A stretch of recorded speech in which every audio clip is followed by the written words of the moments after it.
Do you ever stop and think about what happens to your toilet paper when you go hiking? You know, you dig your cat hole if you're doing the right thing, you bury it, and then where does it go? Like, g'day, I'm Kate. Today I'm talking about toilet paper, and we're going to do a bit of experiment to look at different types of toilet paper. Are there some that are better than others that might break down a bit quicker? These are the things that consume me sometimes when I'm, thinking about leaving no trace in an environment. I think it's really important and everyone needs to be aware of it. How many of us have been on a hike and just seen toilet papers across the landscape, especially in desert places like this? It takes years for toilet paper to break down. As hikers, people who love the environment and care for it and want to keep it beautiful, a significant part of that is how we go to the toilet outdoors. In perfect conditions, toilet paper takes 1 to 3 years to break down. And that just is pretty scary. And that's when you're in sort of a nice, moist environment that has active microbes in the soil, that it has been buried about 15 centimeters deep and pushed right to the bottom. Alpine or desert environments like this, it takes way, way longer. And places like the Larapinta Trail, they have something like 5,000 people hike that every year. And let's say they're only doing, 7 days, you're getting up to like something like 30,000 deposits that might be made on that trail in a year. And let's assume it takes 8 years for that toilet paper to break down. That's something like 300,000 wads of toilet paper blowing through the landscape, not breaking down. The absolute best standard if you are using toilet paper outdoors is to pack it out. I know it's not for everyone, so just a Ziploc bag, double bag it, it's nice and clean, and pack it out. The other method that I got very familiar with while I was on alone is using nature as your toilet paper. But it's got this really nice soft underside to the leaves, so I'm going to stock up. There's a whole range of things you can find, soft, smooth rocks, nice sticks, moss, leaves. You can get pretty creative and it can be pretty fun, so enjoy that. Be careful, don't rub yourself with the wrong thing. It can go horribly wrong if you get it wrong.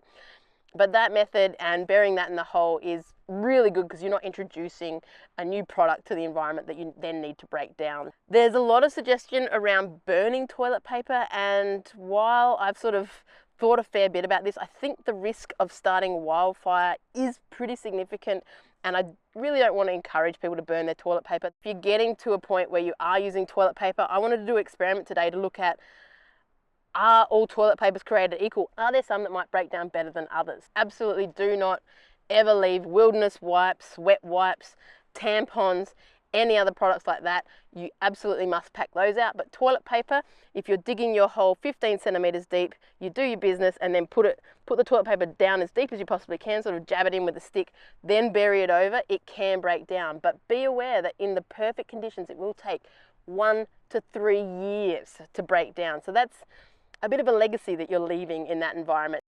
Just quickly, here's my little toilet kit. It's ultralight, just a nice little bag.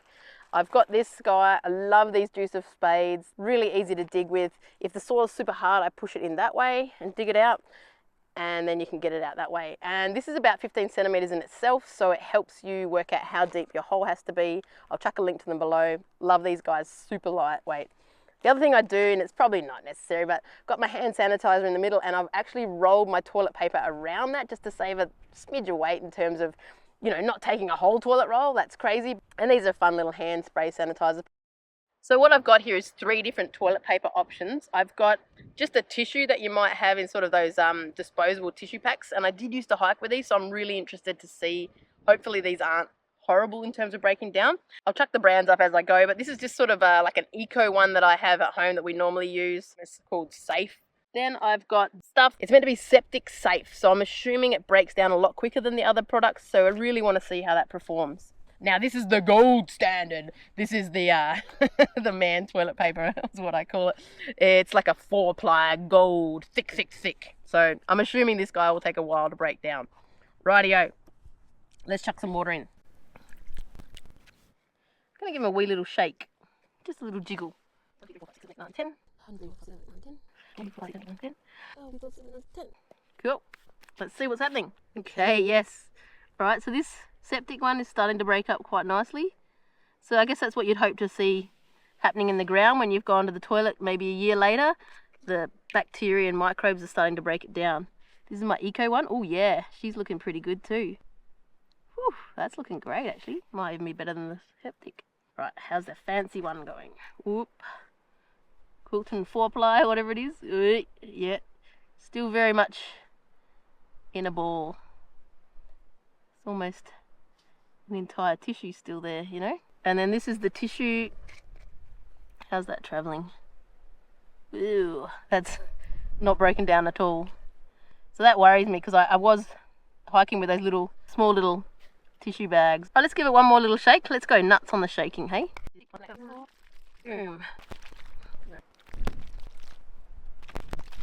Alrighty, what do we got? Whoa, so this is the septic one.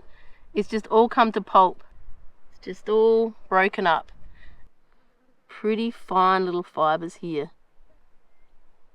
That's great to see. Put that back. Pack it out with me. And then this is the eco one that I have at home. Yeah, it's looking pretty good too, hey? Yeah, that's nice and little chunks as well. I'm not sure. Maybe the fibers are slightly bigger, but it has all broken down. It's not a tissue anymore. That's good to see. Okay, so this is your fancy 4-ply. Yeah, there's still some pretty decent chunks of toilet paper. It's definitely breaking down, but I'd imagine in the soil it'll take a lot longer than these simple fibers. So that's just really quite still got a lot of structure to it. So that's, yeah, definitely not a good option. And then the tissue, let's have a look what's going on there. Whoa, that's scary. That's still a whole bloody tissue. Hasn't even broken down at all. Wow. Okay, so tissues are definitely not a good product. Boom, still a tissue. That's scary. Wow. That is actually scary because, well, like I said, I have used that in the past. That must take a long time to break down. Let's scoop all this back up. That was a really fun experiment to try. Leave no trace is something I'm really passionate about, and I'm definitely going to be trying while I'm outdoors to not use toilet paper, so use the natural surroundings when I can find something better, pack it out, or where I need to, I will be using the eco-friendly or easily broken down toilet papers. Please sing out to me if you find a brand of toilet paper that breaks down really well, because I'm always love learning, especially from the beautiful community here. I'm making a series of videos on hiking gear skills just to help people feel more comfortable outdoors and embrace it and get all the beauty that comes with being outdoors. So thanks so much for watching. I'll catch you around.